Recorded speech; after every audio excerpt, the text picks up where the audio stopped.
दोस्तों ये स्टोरी का पहला भाग है तो आइए सुनते हैं ये कहानी। एक लड़की गार्डन में बैठी अपने कानों में हेडफोन लगाए तेज आवाज में गाने सुन रही थी और साथ ही साथ कुछ लिख भी रही थी। उसके आसपास क्या हो रहा था उसे कोई मतलब नहीं था। इतने में ही एक लड़की उसकी तरफ तेजी से आई और उसका हेडफोन उसके कानों से हटा के उसे गले में लटका दिया। जब पहली वाली लड़की का ध्यान भंग हुआ तो उसने अपनी आंखों में गुस्सा लेकर अपनी नजर घुमाकर उस सामने वाली लड़की का चेहरा देखा तो उसका गुस्सा छूट गया। बदले में उसने अपनी आंखों में मासूमियत टपकाते हुए दांत दिखा दिए। पहली लड़की, यार वान्या, फिर वही बात, तू कब सुधरेगी? तुझे हजार बार कहा है ये हेडफोन लगाकर सब मत बोला कर। तेरे आसपास और भी दुनिया बसती है लेकिन तेरे कान पर जूं तक नहीं रेंगती। तो मिलिए कहानी की नायिका से, वान्या कपूर। ये जितनी समझदार हैं उतनी चुलबुली भी। बोले तो मस्तीखोर। ये फिलहाल एमबीए में है, फिर उन्हें अपना सपना पूरा करना है, सीईओ बनने का। बात करें हमारी हीरोइन के नए नक्श की तो ना वान्या 24 साल की हैं और वान्या की हाइट 5 फुट 6 इंच है और इनका फिगर 0 है। दूध जैसी गोरी और इनके दोनों गालों में डिंपल पड़ते हैं। पहले ये बहुत मोटी थी जिसकी वजह से सब वान्या को बुरी कहते थे। इसके स्कूल टाइम में इनकी वेट लॉस जर्नी भी बड़ी इंटरेस्टिंग है।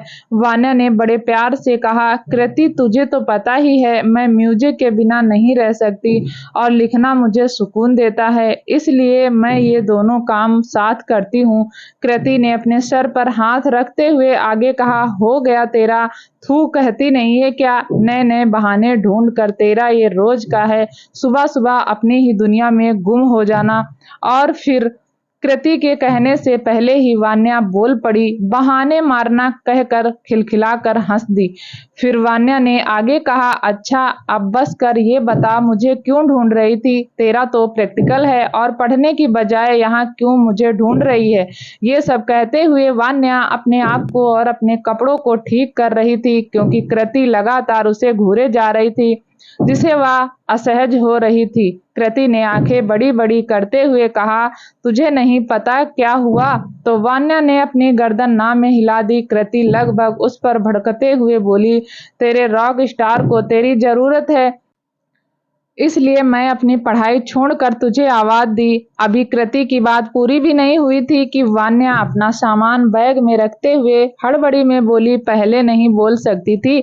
कब से बातों में उलझा रखा है। फिर वान्या अपने आप में बोली, भाग बेटा वरना आज तेरी वाट लगेगी।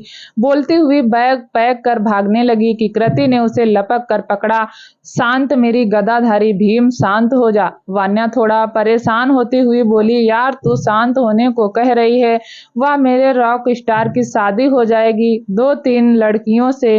वान्या की बात सुन कृति हंसते हुए बोली, सही है ना, इसी बहाने तेरी बला टलेगी।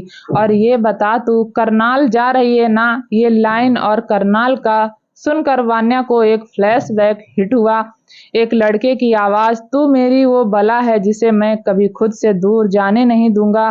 फिर एक लड़की की आवाज, तू जैसी मोटी लड़की से कौन प्यार करेगा? तुझे तो ठीक से लड़कों से बात करना भी नहीं आता। फिर एक आवाज आई, यार प्लीज मुझे कभी छोड़ कर मत जाइयो। फिर एक आवाज आई, मेरी जंगली बिल्ली। ऐसे ही कई सारी आवाजें उसके जहन में गूंज रही थी, कुछ अच्छी तो कुछ बुरी, जिससे उसकी आंखों में आंसू आ गए, पर वान्या ने उन्हें बहने की इजाजत नहीं दी। वान्या ने जल्दी से खुद को संभाल कर वापस से अपने चुलबुलापन का तड़का लगाते हुए बोली, वो मैंने अभी कुछ डिसाइड नहीं किया, कहते हुए जल्दबाजी में निकल गई। कृति वान्या के चले जाने के बाद खुद से बोली, कब तक छुपाएगी अपना ये अनकहा दर्द? मुझे पता है तूने आज भी अपने शहर को और उनसे जुड़ी यादों को संजो कर रखा है। इतनी ही याद आती है वान्या तो चली जा लौट कर, मुझे यकीन है वो शहर आज भी तेरा इंतजार कर रहा होगा। फिर खुद से निश्चय करते हुए कृति बोली, इस बार तुझे उनका सामना करने जाना ही होगा। इधर वान्या जैसे ही यूनिवर्सिटी के हॉल में पहुंची तो जैसा उसने सोचा था वैसा ही हुआ। वहां लड़कियां एक लड़के के आसपास मंडरा रही थी जैसे वो कोई शहद हो। कहीं लड़कियां तो सच में मधुमक्खी बनकर उस शहद की रखवाली भी कर रही थीं कि उस शहद का ध्यान सिर्फ हम पर ही रहे, कहीं कोई और मधुमक्खी उस शहद को चुरा ना ले। इतने में ही उस शहद ने यानी उस लड़के ने वान्या को देख लिया और दूर से ही उस लड़के ने चीख कर कहा, हे वाल्ड कैट। ये नाम सुनकर वान्या ने अपना सिर पीट लिया। वान्या ने अपने मन में बड़बड़ाते हुए कहा, ये लड़का कभी भी नहीं सुधर सकता, अपने आप को समझता क्या है। वान्या ने जब अपने लिए जंगली बिल्ली वाल्ड कैट सुना तो उसका मन कर रहा था इस शहद की चटनी बना दे, लेकिन फिर उसने इन ख्यालों से अपना सिर झटका और अपनी जलती निगाहों से उस शहद को घूरा, जैसे कह रही हो, अगर तुमने मुझे इस नाम से एक बार और बुलाया तो तुम्हारा कत्ल होने से ये मधुमक्खियां भी नहीं रोक पाएंगी। तो चलिए पहले मिलते हैं वान्या के रॉक स्टार से और हमारे प्यारे शहद से। इस शहद का नाम है सिद्धार्थ मल्होत्रा और यह है हमारी कहानी के एक्टर सिद्धार्थ मल्होत्रा। ये हमारी कहानी और वान्या के सिद्धार्थ मल्होत्रा हैं और इनकी उम्र 28 साल है। बात करें इनकी आंखों की तो दिखने में ये एक एक्टर ही है, मतलब इनकी पर्सनालिटी एक्टर जैसी ही है, लेकिन हमारे शहद ने कभी घमंड नहीं किया। उनकी हाइट 5 फीट 6 इंच है, सही कसा हुआ बदन, डोले शोले एकदम रपिच, इनके हल्के लंबे बाल हौले हौले इनके माथे को चूमते रहते हैं, जिससे इनकी पर्सनालिटी को 4 चांद लग जाते हैं। बस एक कमी है हमारे शहद में, इनके 6 पैक्स एप्स की जगह 4 पैक एप्स हैं, जिन्हें ये 6 करने की लगातार कोशिश कर रहे हैं। अब आप इनकी पर्सनालिटी देखकर और इनका रॉक स्टार नाम सुनकर जरूर धोखा खा गए होंगे कि ये या तो अच्छे सिंगर होंगे या अच्छे एक्टर, तभी तो इनकी गर्ल्स फैन फॉलोइंग इतनी ज्यादा है।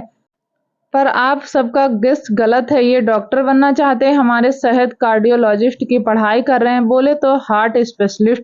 मतलब वापस चलते हैं कहानी पर। सिद्धार्थ ने वान्या की जलती निगाहें खुद पर जब महसूस करी तो खुद में सोचते हुए बड़बड़ाया, अब मैंने क्या किया जो मेरी वाइल्ड कैट मुझे जानलेवा इंटेंस से घूर रही है, जैसे किसी भी वक्त मार डालेगी।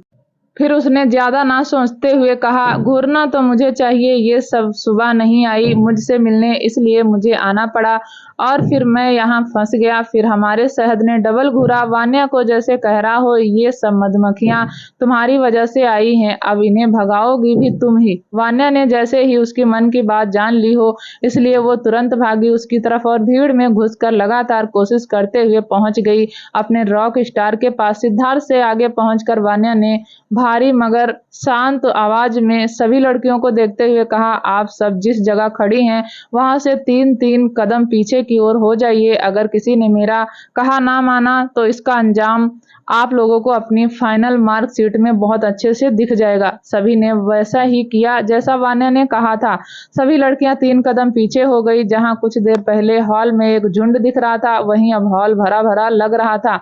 अब इतना स्पेस था कि 2 लोग आराम से आ जा सकते थे। अब आप लोग सोच रहे होंगे कि सभी ने वान्या की बात इतनी आसानी से कैसे मान ली।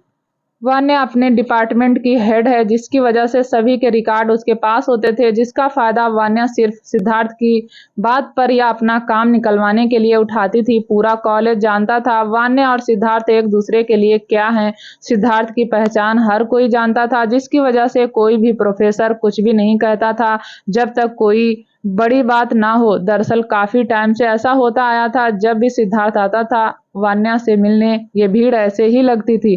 और लगे भी क्यों ना, आखिरकार सिद्धार्थ कॉलेज का हैंडसम हंक है और कॉलेज के ट्रस्ट का भतीजा। ये कॉलेज उसके बड़े पापा का है। सिद्धार्थ की पढ़ाई ऑलमोस्ट कंप्लीट हो गई थी। अब उसका ज्यादातर आना जाना हॉस्पिटल में था। प्रैक्टिस एंड ट्रेनिंग के लिए उसका कॉलेज आना बहुत कम हो गया था और सिद्धार्थ की इसी हरकत के लिए वान्या उसे कॉलेज में मिलने के लिए नहीं बुलाती थी, क्योंकि जब भी सिद्धार्थ कॉलेज आता था रोज एक नया सियासा होता था। इस बार भी वान्या ने उसे मिलने के लिए एक कैफे बुलाया था, लेकिन वो ना जा पाई। इसी सियासे से परेशान होकर वान्या ने सिद्धार्थ का कॉलेज आना बैन कर दिया था। और वैसे भी वान्या चाहती थी कि सिद्धार्थ अपनी ट्रेनिंग पर फोकस करे, पर सिद्धार्थ ठहरा ढीठ। जब तक वो दिन में वान्या से मिलकर उससे 2-4 गालियां खा ना ले, सिद्धार्थ का दिन नहीं गुजरता था। दिन की बात तो छोटे ये महाशय रात को भी किसी भी समय वान्या से मिलने के लिए प्रकट हो सकते थे। वान्या का हॉस्टल का एक नियम था कि शाम को 5 बजे के बाद कोई हॉस्टल से बाहर नहीं जाएगा, जिसकी वजह से वान्या को बहुत परेशानी होती थी क्योंकि उसे चंडीगढ़ देखना था, दोस्तों की बर्थडे पार्टी में जाना होता था। ऐसे बहुत से कारण थे। जब वान्या ने इस बारे में सिद्धार्थ को बताया तो पता नहीं सिद्धार्थ ने ऐसा क्या किया कि अब कभी भी वान्या को हॉस्टल से शाम को निकलना होता। वो बस एक कॉल सिद्धार्थ को करती थी और उसकी वार्डन आसानी से उसे जाने देती थी। कई बार वान्या ने सिद्धार्थ से पूछा भी था, ऐसा क्या कहा कि वार्डन को तुमने, जो वो कुछ कहती नहीं है। सिद्धार्थ ने बात को घुमाते हुए मुस्कान के साथ कहा, तेरी वार्डन मुझ पर फ्लैट हो गई है। अब बस तू बची है, जिससे पता नहीं क्यों मुझ में कुछ अच्छा नहीं दिखता। फ्लैट होने के लिए यह सब कहते हुए सिद्धार्थ वान्या को अपने डोले दिखा रहा था। वान्या ने मुस्कान के साथ कहा, गेट आउट। सिद्धार्थ मुंह बनाकर बोला, लगता है चश्मा दोबारा लगवाना पड़ेगा।